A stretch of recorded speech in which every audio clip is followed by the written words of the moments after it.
And I'm inside the fortress walls right now. 3 BC. 3 BC this dates back to. This was, from what I read, this was first settled by Celtic tribes. Then the Romans came in, and then everyone came in pretty much. I mean, this place has just been settled by civilization after civilization. It's pretty incredible, the history that is here. And I'm sure there'll be people who'll put some more history in the comments down below. But this is really old, really historic place. And the big heads up to anyone that is going to be visiting Belgrade is, as I said in a previous video, it's really easy to get to this park and to the fortress. You're literally in the commercial area, and you just cross the street and bam, you're here. And the best part about this area is it's completely free. No tickets, none of that stuff. You know, there's people jogging, there's people exercising here, people just walking their dogs. It's completely accessible, completely free to visit, and makes it really nice to spend the day here. I mean, it's a really good idea to have kept this open. But I figured today we would do a couple of videos from around here. And the first video that I want to do, the first news topic that I would like to talk about, as I make my way up these steps,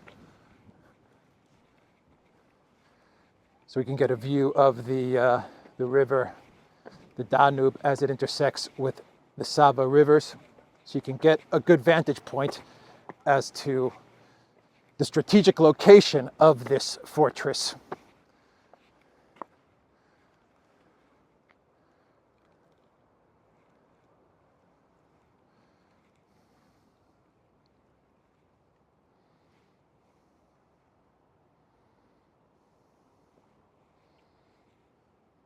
So now you can see why it was so important to be here. If you were an empire, if you were civilization, if you were a kingdom, why this spot right here was so important from a strategic vantage point. But I figured we would do a video on a different country, but it is news and I do want to touch upon it briefly.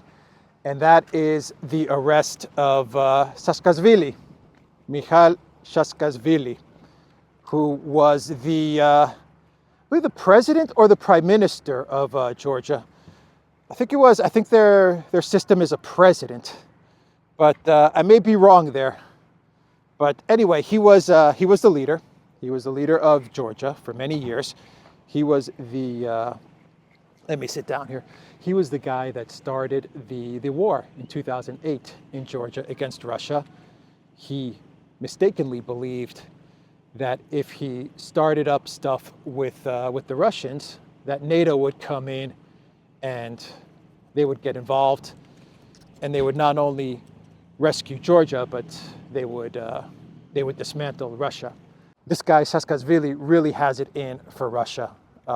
He's been wanting to. He believes that he's the person that can take down Russia single-handedly. So he thought that in 2008, if he had caused trouble in the area, that NATO would come to his rescue. They did not, and he swiftly got defeated in 4 days.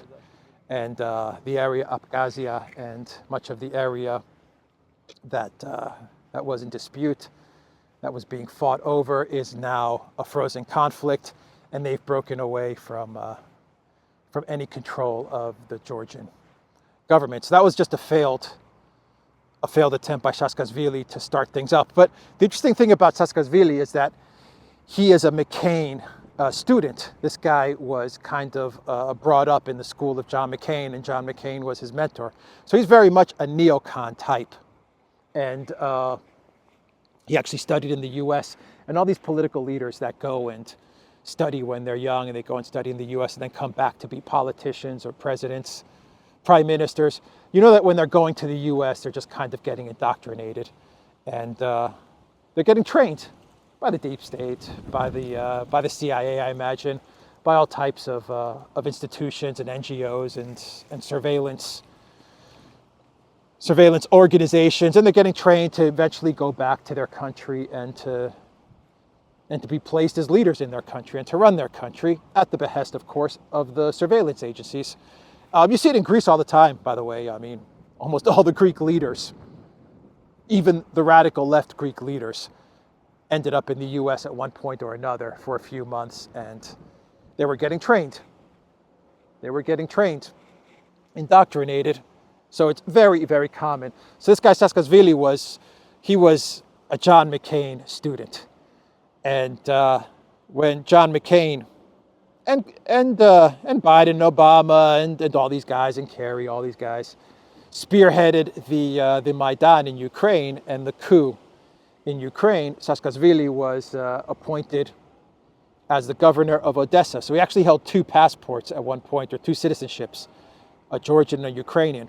And that's not allowed in Georgia. So he was wanted on various corruption issues. I believe it was corruption issues by the government, mismanagement of government funds and stuff like that. I'm trying to remember what he was wanted on. But I also know that he was wanted on illegally having this dual citizenship as well. And he's been a man on the run. He's been in Poland. Like I said, he was in Ukraine. He fled to Poland because then Ukrainians got sick of him. and he ended up back in Georgia. He also did a stint in Williamsburg, New York. Get that. He also did a stint in Williamsburg, New York when he was on the run, so he ended up in the US as well. McCain passed away, so he lost his mentor.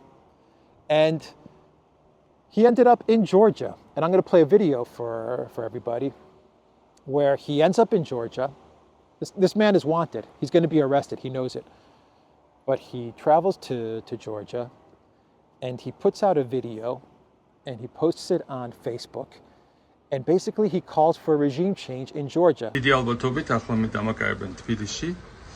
მაგრამ მე მინდა გითხრათ, რომ არაფერს არ შეგეშინდეთ, ხოლმე დარჩენებზე მიეცეთ ხმა და სამში ყველა ერთად ვიზეიმებთ გამარჯვებას. აბა თქვენ იცით, მე ვარ ძალიან მტკიცედ, მეთქრათ, ამისთვის ჩამოვედი, რომ თქვენ დაგეხმაროთ. სხვა გამოსავალი მე ჩვენ არ გქონდა. მე არაფერს მეშინია და თქვენც უნდა შეგეშინდეთ. აბა თქვენ იცით. So what's going on in Georgia right now is they're having district elections, like mayoral elections.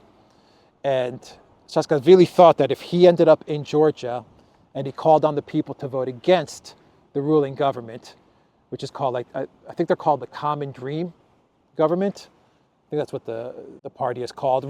If people went and voted against the government in power and voted for other parties, then he said that there would be a revolution.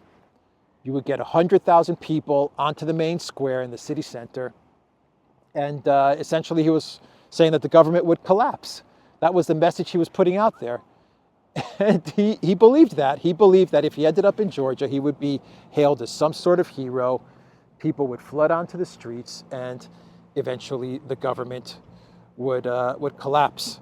And instead what Saakashvili got is that he was arrested.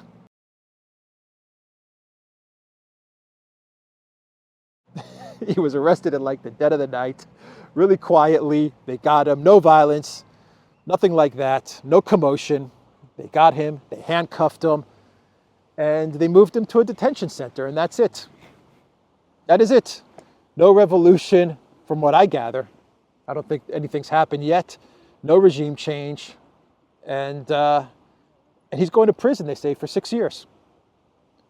End of story. They actually asked the current president, they asked, would you pardon Saakashvili? So like if the US, if the deep state told you to pardon him, would you pardon him?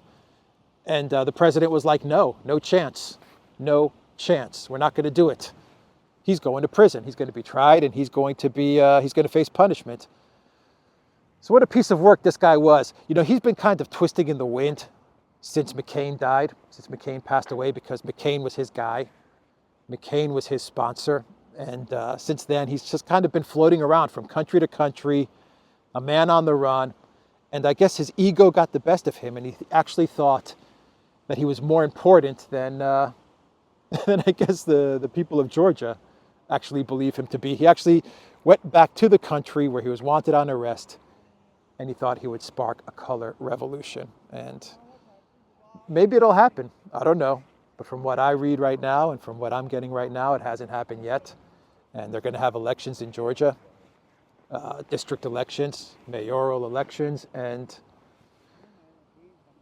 I imagine they're going to go off without a hitch, I imagine. But who knows? Maybe people will be upset. Maybe he does have strong support there, and there will be people that come out onto the street. I don't think so, but you know, we'll watch. We'll watch and see. What I do know is that they cuffed him. They arrested this guy, and they're going to try him. And they said he is going to prison. He's going to go to prison for a pretty long time. 6 years for a politician. It's pretty good punishment. You don't see that happening in the West, do you? You don't see politicians going to prison in the West, that's for sure. But that's the story of Mikhail Saakashvili. This guy was a real piece of work, a real piece of work. But like I said, since McCain passed away, he has been twisting in the wind. He really has. He's been searching for a purpose, and he thought his purpose was regime change in Georgia. I don't think it's going to happen. I could be wrong. I don't think it's going to happen. I think he's going to be tried. I think he's going to be put in prison, and that'll be the end of him for at least 6 years. That's the video, everybody. That's the story of what's going on in Georgia. I'm going to walk around this fort and belt out another video real soon. So let's take a walk, and I'll be back. Oh, and the Duran.locals.com, the Duran shop as well. Take care.